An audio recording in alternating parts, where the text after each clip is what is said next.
All right, so today is going to be a little bit different. We're going to shoot from inside the truck today instead of out in the trail like we normally like to. But that's all right. We are flexible and we're just going to try new things occasionally. So today, we're going to talk about one thing that transformed my experience in divorce pretty early on.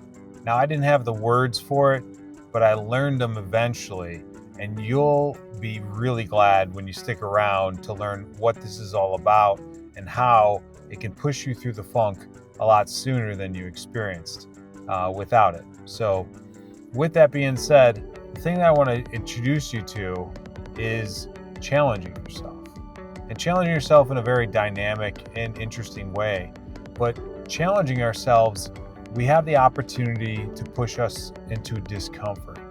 And the powerful thing about discomfort is that discomfort is growth. Do you remember being a child? Do you remember being really young and that special time as a child when you were growing exponentially? And for some of us, we were lucky to experience this a couple times, but maybe one or two pivotal times really stick in your head. I know for me, I can remember growing at an exponential rate, so to speak, so much so that my body hurt, right? And you could feel it inside your bones. For me as well, I also slept a lot at this time. I would sleep 12, 14 hours. I'd wake up with these pains in my body as I was growing. And they were typically around periods of time when I grew a couple inches and kind of turned that pudgy me into, well, a taller, leaner me. And so I'd be really interested to hear if you had those experiences as a kid and what they were like for you. Reach out below in the comments and let me know more about it. But most of us have experienced what we call growing pains. And that's really the lesson about doing something that's challenging. See, challenging things can seem like they're painful, can seem uncomfortable to us, but oftentimes put us in a really positive state. I know that there's frequent times when I go to the gym, when I go for a run, or when I do something out of the blue that's abnormal, that's discomforting for me. It's not a place of comfort. It's not the warm bed. Getting up early when that alarm clock goes off is not something that, well, that's not challenging. What's challenging is getting up. What's not challenging is staying in the bed. And that's the wild thing about doing something challenging is it's not easy. So it pushes us into this place of growth.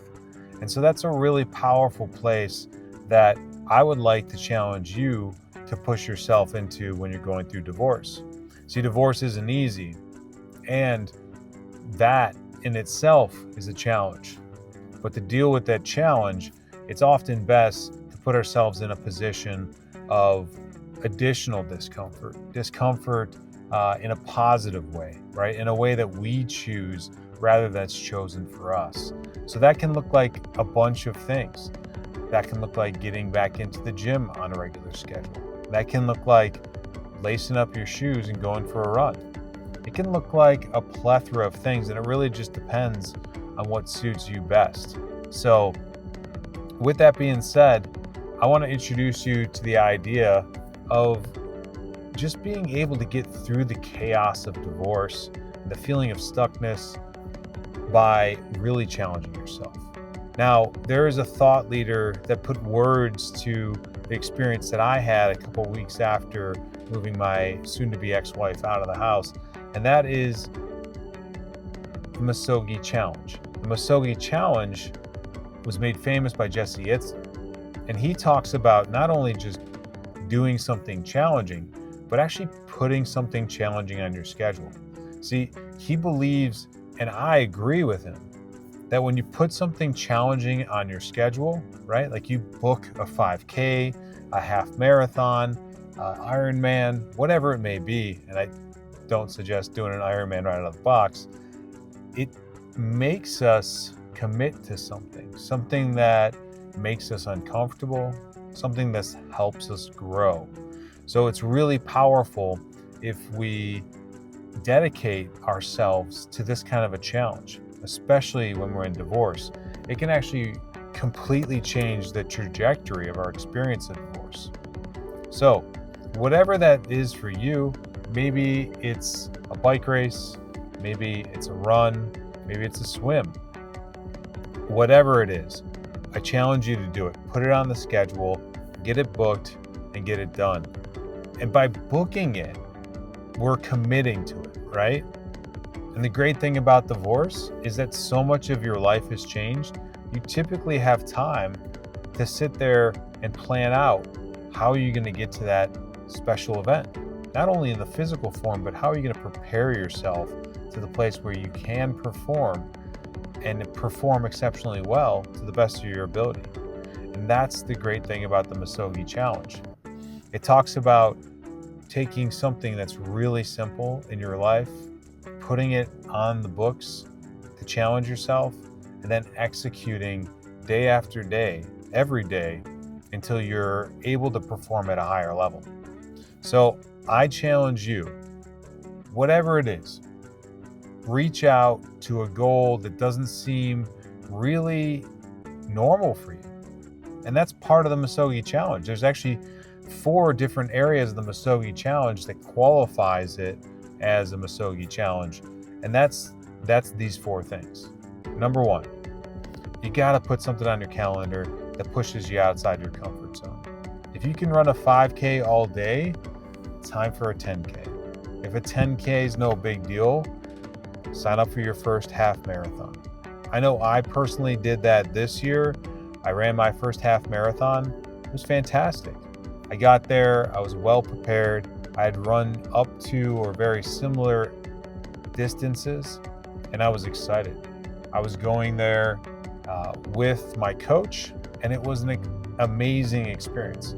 You meet like-minded people, you put yourself in a new experience.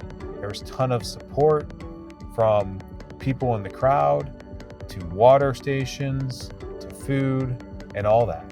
And so I just want to say, putting a half marathon on my schedule just made the rest of the year so much more fun and enjoyable.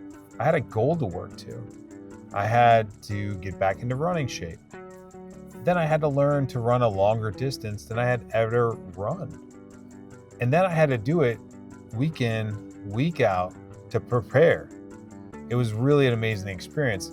And so much so that I think I'm about to go run in September a marathon. Now, I'm definitely doing a half. And I ran basically a half the other day by myself, a half marathon that is. But there's something about a marathon that I think would just close out 2025 in a fantastic way. I have this crazy goal of eventually one day running an ultra, but we're not there yet. And that's the great thing, is every year these things compound bigger and better. And every year that you do this, you just get better yourself. So, number 1, you got to put something on your calendar that's far outside your comfort zone. And give yourself some time to do it, but you got plenty of time to make 2025 the year that you did whatever this is. For me, 2025 is the year I ran my first half marathon. It may be the year that I also run my first marathon. Whatever it is, make it special and important to you and something that pushes you outside your comfort zone. Number 2, this has got to require serious preparation and commitment. This isn't just, I'm going to run a 5K, but because you didn't prepare, you're going to walk the whole thing. This is, you're putting in the time, you're putting in the effort, you're making a big change in yourself. And in doing so, you are forcing this growth. It's going to force you on an emotional scale. It's going to force you on a physical scale. It's going to definitely force you on a mental scale to push through those limitations, those experiences where you've held yourself back before. And that's what's special about the Musogi Challenge. Number 3, it has to be something you've never done before. This is pretty simple, so we won't go into it. If you've run a 5K, sorry, buddy, you got to do a 10K. If you've done a 10K, it's probably time to sign up for a half. Now, with that being said, don't let me just challenging you put you in a position where you're putting your health in question. So consult a doctor, make sure they're on board, get a running coach, get a swim coach, a bike coach, whatever you're about to go do, get a coach. It's not that expensive, it can change your life. Number 4, you got to have clear and measurable finish line and a goal, right? You can't just say, I'm going to go for a run, right? It's got to be clear and measurable. 5Ks, 10Ks, half marathons, even a full marathon are all measurable goals. So make sure you do something like that. You could also do a local swim. You could do whatever floats your boat. Maybe a long bike ride with friends, a 50K, 100K. These are milestones for people. Whatever suits you, you can let me know below. I'd love to hear more about it. And just keep in mind here, this isn't starting over. This is you leveling up. This is you putting yourself in a place that you're reset, refreshed, renewed. And the path ahead may seem daunting, but it's all about that first step. The first step forward. Make today the day that you take that first step. Just get outside and move your body, even if for a brief period of time. Challenge yourself a little bit.